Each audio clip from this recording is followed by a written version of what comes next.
Saudações, pessoas! Em virtude das Olimpíadas que se aproximam, apesar do mundo estar pegando fogo e de ser praticamente uma Olimpíada do Japão para os japoneses, mas ainda tentando ter o mínimo de espírito olímpico desse belo espetáculo global que surge a cada 4 anos, eu anuncio a mais nova minissérie de 3 vídeos do canal para falar de curiosidades sobre as Olimpíadas do passado. Essa é a Jornada para as Olimpíadas. Sobe a vinheta!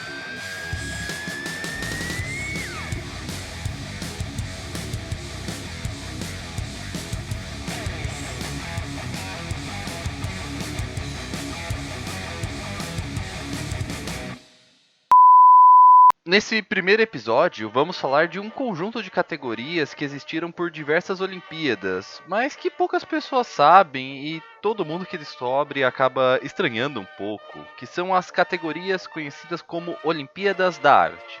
Essas competições aconteceram nos Jogos Olímpicos de 1912 a 1948, com 146 medalhas sendo dadas ao longo dos eventos.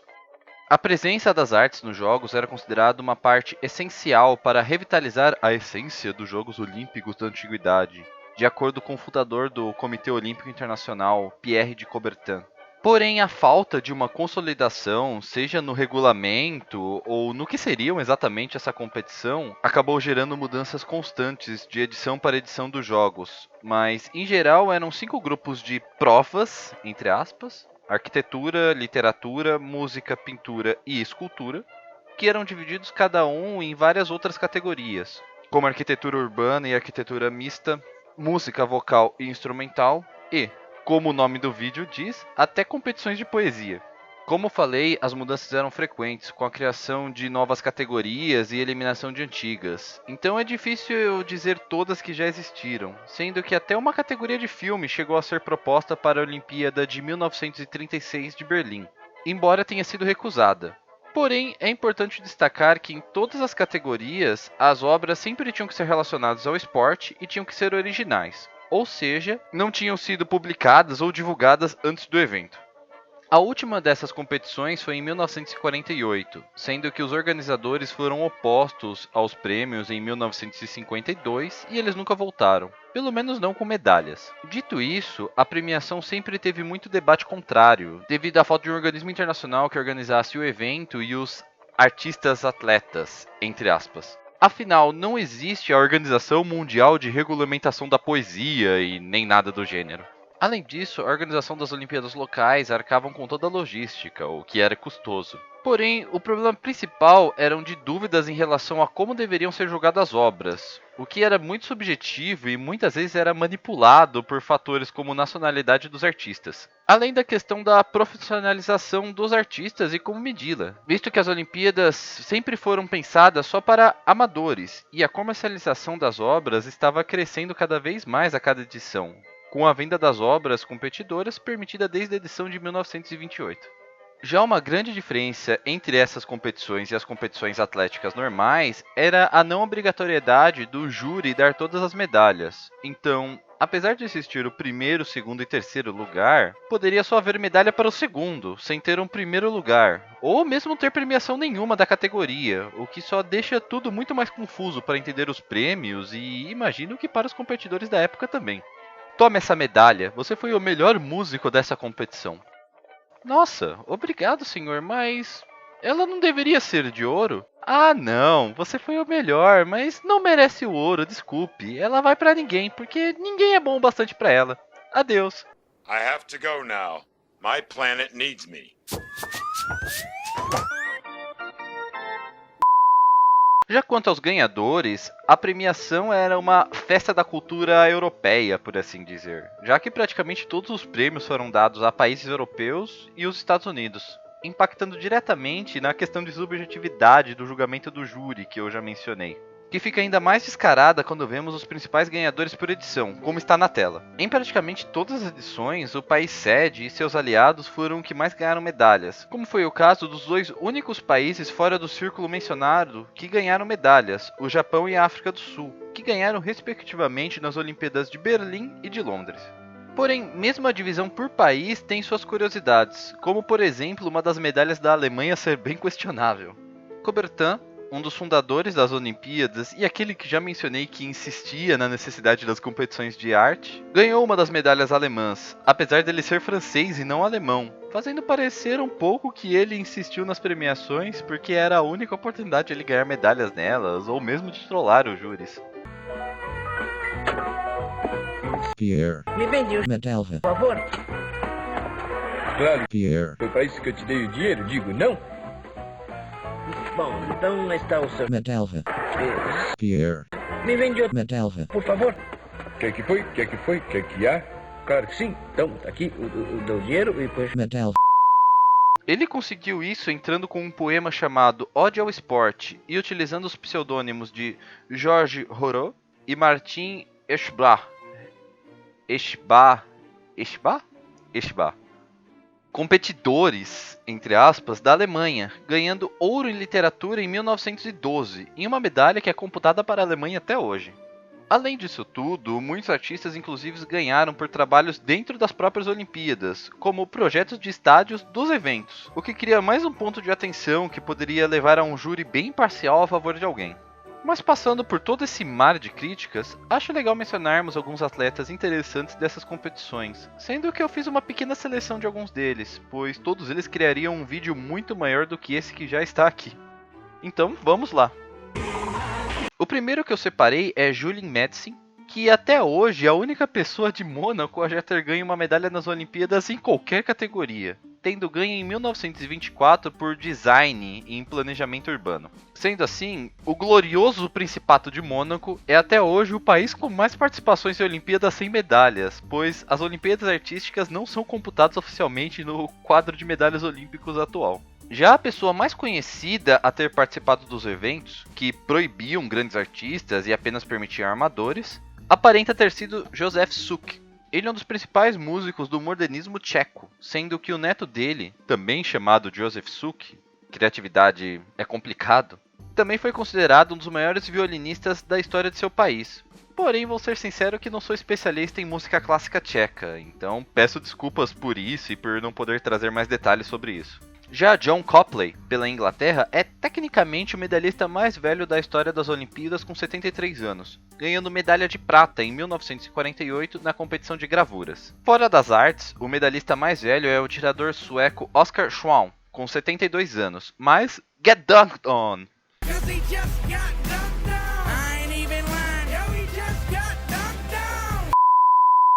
Outra curiosidade é que, pela mesma lógica, o participante mais velho também foi nas competições de arte. Essa honra vai para o artista estadunidense Winslow Homer, apesar dele não a ter aproveitado em vida. Homer morreu em 1910, porém suas obras foram inscritas nas Olimpíadas de 1932 na categoria Au Concours, ou seja, sem concorrer a prêmio, sendo que ele teria 96 anos se estivesse vivo durante a competição, acima dos mais velhos nas Olimpíadas fora das artes. Apesar de morto durante o evento, ele está oficialmente no site das Olimpíadas como o mais velho a competir. Então, mais um prego no caixão dos problemas no regulamento dessas categorias de arte. Por fim, resolvi examinar um pouco a vida dos ganhadores, exceção e não das regras, o que achei que seriam mais interessantes. Assim, fui atrás dos 2 japoneses e dos 2 sul-africanos ganhadores, que são uma exceção dos ganhadores europeus padrão. Ainda que, questionavelmente, com o Japão da época procurando ser o colonizador europeu, entre aspas, da Ásia, e a África do Sul, apesar de independente desde 1910, sendo uma colônia branca na África com os problemas que gerariam o apartheid alguns anos depois. No Japão, os ganhadores foram Ryuji Fujita e Sujaku Suzuki, sendo que ambos ganharam nas Olimpíadas de 1936 em Berlim. Então, olha o eixo aí, minha gente! Suzuki ganhou pela obra Corrida de Cavalos Clássica no Japão e Fujita ganhou pela obra Hóquei no Gelo, sendo que a segunda foi comprada pelo partido nazista no evento e desapareceu no meio da Segunda Guerra Mundial, ao que parece. Isso aconteceu com diversas obras de arte durante a guerra, pois os nazistas eram conhecidos por comprarem ou roubarem peças de arte dos lugares ocupados por eles, sendo que muitas delas desapareceram, sejam por terem sido destruídas durante a guerra, saques de tropas aliadas, ou mesmo por nazistas terem escondido elas para mais tarde, entre aspas. Esses desaparecimentos de arte até influenciaram diversos filmes e seriados, com os Simpsons sendo o meu favorito entre eles, diga-se de passagem. Já para a África do Sul, os medalhistas foram Ernest Van Heerden, um poeta supostamente abertamente LGBT, e Walter Bates, ambos em 1948 em Londres. Novamente, favoritismo por ser uma ex-colônia britânica deve ter tido um peso na premiação deles. Sobre Herden, ou Hirden, desculpe, eu não sei pronunciar o nome dele, que tem uma clara conotação holandesa e eu não sei falar holandês. O caso dele especificamente me deixou encucado. Atletas LGBT sempre participaram de Olimpíadas, assim como também sempre existiram no mundo, eles não são uma invenção de 20 anos pra cá ou nada do gênero. Embora a maioria esmagadora não era abertamente LGBT durante a competição, muitos se revelando depois do fim da carreira para não prejudicá-la, ou mesmo nunca se abrindo e ficando apenas em possibilidades, por assim dizer. Exemplos são Otto Peltzer, recordista mundial nas provas de corridas pela República de Weimar, ou Baby Dickerson Zacarias, uma das maiores golfistas da história e uma medalhista em 1932 por outros esportes que não o golfe, e que supostamente manteve um relacionamento bem íntimo com uma amiga chamada Beth Dot. Embora tudo pareça um pouco nebuloso demais para afirmar qualquer coisa sem nenhuma sombra de dúvida, pelo menos em minha opinião. Apesar disso, oficialmente o primeiro atleta abertamente LGBT nas Olimpíadas foi Robert Dover, apenas em 1988, sendo um dos maiores atletas dos Estados Unidos em competições equestres na história. Com isso, Herden pode ter sido o verdadeiro primeiro participante LGBT na história das Olimpíadas, tendo sido esquecido pela história oficial do evento. Porém, o caso dele é bem peculiar. Relações homossexuais eram proibidas no Reino Unido da época. Veja a triste história de Alan Turing, por exemplo. E na África do Sul, especificamente, relações LGBT eram criminalizadas até 1994. Isso tudo é bem peculiar e não consigo encontrar quando ele se assumiu exatamente. E, embora eu tenha encontrado que ele nunca fez segredo de sua orientação, sua obra supostamente só mostra aspectos gay em seus últimos volumes, ao que eu conseguir encontrar, o que interpreto como possivelmente sendo uma abertura pública em uma idade mais avançada. Mas eu não falo Afrikaner, a língua principal dele e dos materiais relacionados a ele na internet, sendo um pouco difícil encontrar dados sobre ele em outras línguas. Então é difícil definir exatamente se ele foi o primeiro ou não, ou qualquer outro detalhe da vida dele, para falar a verdade. Ele ganhou a medalha com uma coleção de poemas lançados depois em um livro, chamado Criativamente, de 6 poemas. Já o outro ganhador sul-africano, Walter Bates, foi um artista bem conceituado, sendo considerado o mais renomado pintor abstrato do continente africano por muitos, se relacionando em círculos de artistas europeus e americanos em um momento em que ele era o único vindo de uma colônia, entre aspas. Inclusive supostamente sendo amigo de Picasso em determinado período. Sua maior contribuição foi a criação da Folk Island, um conceito de ilha da imaginação, entre aspas, em que ele compôs com suas experiências de vida como uma utopia própria, em que ele imaginava tudo, desde plantas, pessoas, alfabeto, etc. E incentivava as pessoas a criarem suas próprias versões para usarem como inspiração e exercício de imaginação. Ele ganhou a medalha por um trabalho na madeira chamado Seaside Sport, porém não consegui encontrá-lo na internet. Apesar disso, encontrei um quadro chamado The Quagga Race, que foi pintado na mesma época e teve uma menção especial do júri olímpico. Então a obra ganhadora provavelmente apresenta a mesma vertente artística. Além dos competidores, também é legal mencionar que houve júris famosos nos eventos, como por exemplo, em 1924, com Selma Lagerlöf e Igor Stravinsky. Stravinsky é considerado um dos principais compositores de música clássica do século XX, e Selma foi a primeira mulher a receber o Nobel de Literatura, em 1909, além de ela ter uma biografia especialmente interessante. Mas aí vem a grande pergunta final. E meu Brasil varonil nesse meio? Eu pesquisei e descobri que, sim, o Brasil teve um representante no evento. E não só o Brasil, mas a América Latina também. Encontrei a existência de menções honrosas para pelo menos uma dupla de escritores uruguaios, um pintor mexicano e especialmente para Antônia Matos, uma pintora guatemalteca, com uma menção honrosa em 1932 pelo quadro Corrida de Piroga. Esse quadro especialmente eu achei que deveria mostrar, porque não é todo dia que se vê uma piroga tão grande e tão bem desenhada quanto essa. Eu sinto que eu deveria mostrar essa piroga para todos verem, afinal... Como era grande a piroga dele, descendo o rio, correndo pro mar. Pelo Brasil, o caso foi nas Olimpíadas de 1924 em Paris, que chegamos perto de uma medalha, com um competidor chegando às finais de literatura. Porém, infelizmente não existe quase qualquer informação online sobre ele. Na verdade, tem tão pouca informação que eu nem sei o primeiro nome dele. L. Alvar da Silva foi o primeiro brasileiro a competir, entrando em literatura, porém não encontrei nada além disso sobre ele. Por exemplo, no livro oficial das Olimpíadas, ele é mencionado como um finalista do Brasil e só. Nem mesmo o nome da obra dele é listado no livro e não consegui descobrir nem o que ele fez antes e nem depois do evento. Ele é um fantasma, à exceção da menção dele no livro olímpico, o que me deixou genuinamente muito intrigado, sendo que eu até mandei um e-mail para a biblioteca do COB, o Comitê Olímpico Brasileiro, perguntando se eles teriam alguma informação a mais, e eles foram muito simpáticos em me responder. Porém, eles mesmos não conseguiram mais informações, pelo menos não durante a pandemia. Ele é um pedaço de uma história interessante do Brasil e sua relação com as artes e com as Olimpíadas, e não existe nada dele, o que me deixa bem triste para falar a verdade. Não irei me esquecer dele tão cedo. Deus é minha testemunha que eu vou encontrar mais informações sobre ele. Não vou deixar que a história dele se perca no tempo, que nem lágrimas na chuva. Sim, se você está confuso, isso fui eu fazendo referência em sequência a dois filmes bem diferentes, porque eu não sabia qual deles seria melhor e resolvi fazer os dois, porque esse é meu canal e eu faço o que eu quiser. Mas enfim, prometo nesse vídeo pesquisar mais a fundo sobre Alvar da Silva em bibliotecas assim que a pandemia acabar, porque não quero deixar a história dele sem nada na internet.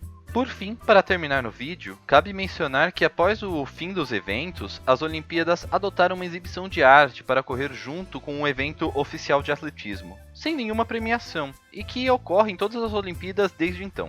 Nessas exibições, desde a primeira em 1952, brasileiros aparecem, com essa edição específica em 52, com o escritor Judas Esgorogota, pseudônimo do alagoano Agnello Rodrigues de Melo, que teve diversas poesias publicadas e traduzidas ao redor do mundo, tendo uma menção honrosa na Academia Brasileira de Letras por Divina Mentira e Recompensa, mas também pelo arquiteto Ícaro de Castro Melo. Ícaro é conhecido por diversas obras, sobretudo no meio esportivo. Porém, se você é paulista, como aquele que vos fala, com certeza reconhece uma de suas principais obras, pois ele foi o principal arquiteto do estádio do Ibirapuera, que hoje em dia foi rebatizado oficialmente com o nome dele, e que foi um dos projetos que ele apresentou em 52. A propósito, salvem o estádio de Ibirapuera, São Paulo não precisa de mais shoppings, Dória. Mas é com essa nota que encerro o vídeo, pessoal. Espero que tenham gostado e se preparem que em breve virão mais 2 vídeos das Olimpíadas. Não se esqueçam de se inscrever se tiverem gostado para não perder os próximos vídeos e até a próxima.